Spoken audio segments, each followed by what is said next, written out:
भगवान भोलेनाथ से संबंधित बात और जानकारी देंगे। जैसे कि बहुत सारे लोगों की ये धारणा होती है और ऐसा लोग करते भी हैं। वैसे तो साधनाएं शक्तियों की करने के बहुत सारे रास्ते होते हैं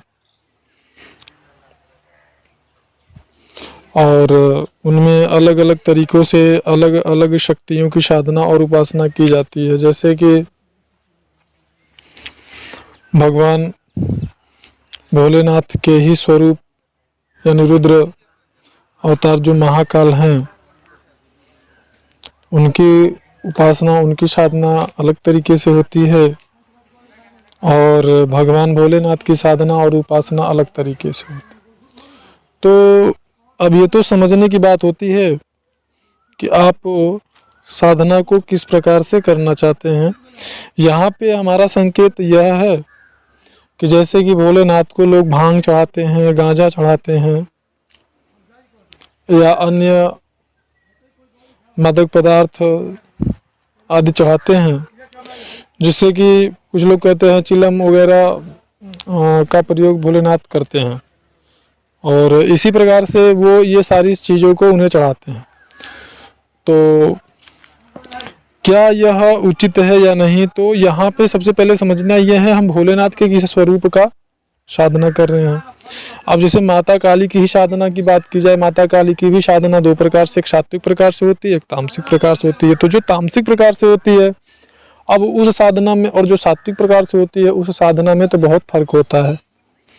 जो सात्विक साधना है उसमें किसी प्रकार के गलत सलत पदार्थों का आप प्रयोग नहीं करते हैं, बल इत्यादि का प्रयोग नहीं करते हैं, और करते भी हैं तो जो जैसे कि कुछ लोग नींबू का प्रयोग करते हैं, तो कुछ लोग लौंग का प्रयोग। तो ये तो सात्विक साधना और सात्विक उपासना हो गई। अब इसका ये मतलब तो नहीं हुआ ना कि जो तामसिक उपासना से जो शक्तियाँ प्राप्त हो जाती हैं या तामसिक उपासना से साधक ज़्यादा शक्तिशाली हो जाता है और सात्विक उपासना से साधक शक्तिशाली उतना नहीं होता। ये लोगों की गलत धारणा है।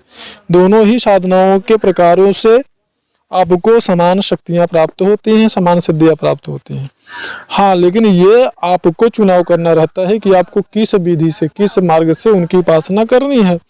अगर आप खुद आपका जो व्यवहार है, आपका जो प्रकृति है, नेचर है आपका, उसके अनुसार ही आपको साधना का चुनाव करना चाहिए। जैसे छोटा सा उदाहरण मैं दे दूं, मान लीजिए आप नॉन वेजिटेरियन हैं, आप मीट मछली इत्यादि का प्रयोग करते हैं या ड्रिंक इत्यादि का प्रयोग कर सकते हैं या करते हैं, तो आप अपनी प्रकृति और नेचर के अनुसार माता काली की या भगवान भैरव की, महाकाल की साधना उस मार्ग से कर सकते हैं। उनको शराब या बलि इत्यादि पर जो है कि उसमें विधान होता है, वहाँ पे आप उसका प्रयोग कर सकते हैं।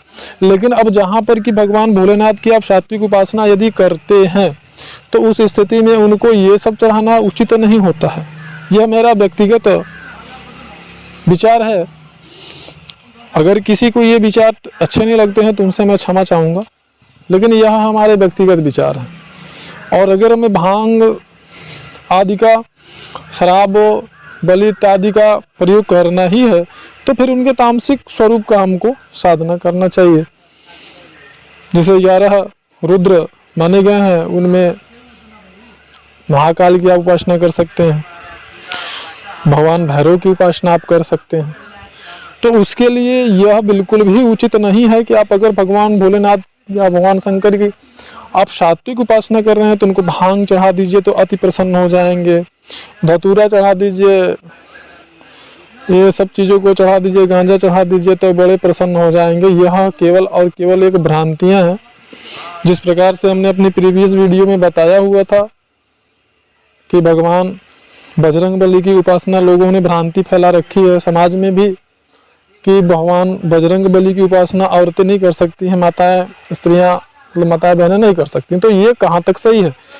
जबकि बजरंगबली को जन्मदाता कौन है? एक स्त्री है। भगवान बजरंगबली ने किससे शक्तियाँ और सिद्धियाँ प्राप्त की? एक स्त्री से, माता सीता से।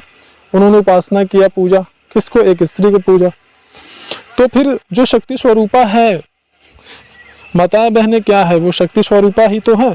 कोई भी पुरुष हो, कितना भी श्रेष्ठ हो, चाहे वो किसी भी एरिया में बहुत श्रेष्ठ साधक हो, योगी हो, तांत्रिक हो, या बहुत अच्छे स्थिति या उच्च पद को प्राप्त कोई नेता हो, वो या कोई बहुत बड़ा उद्योगपति हो, उसको जन्मदाता कौन है? एक स्त्री। तो श्रेष्ठ कौन है? जो शक्ति स्वरूपा है वो।